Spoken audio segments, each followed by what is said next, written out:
আজি বডৌফা উপেন্দ্ৰনাথ ব্ৰহ্মৰ মৃত্যু তিথি। এই পবিত্ৰ দিনটোতে দতমাত উপস্থিত হৈ বডৌফাৰ পবিত্ৰ আত্মাৰ প্ৰতি শ্ৰদ্ধা জনালোঁ।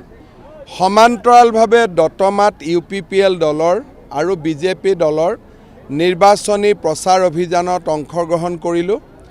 মই নিশ্চিত যে কোকৰাঝাৰ আসনত এইবাৰ আমি UPPL দলক সকলোৱে লগ লাগি এক বিপুল ভোটত বিজয়ী কৰিবলৈ সক্ষম হ'ম।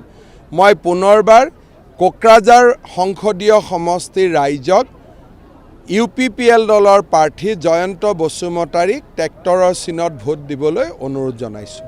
বৰপেটাতো আমি জিকিমেই, তাত কোনো অসুবিধাই নাই। AGP তাত জিকিবই। ধুবুৰীত মই অহাকালি যাম। এতিয়া 400 পাৰ হৈ পেলাই কালি অমিত শ্বাহে কৈছে আপকি বাৰ 500 পাৰ। এতিয়া আমি অহা 2029 ইলেকশ্যনত 500 পাৰৰ যোজনা এতিয়াৰ পৰা আমি বনাব আৰম্ভ কৰি দিছোঁ।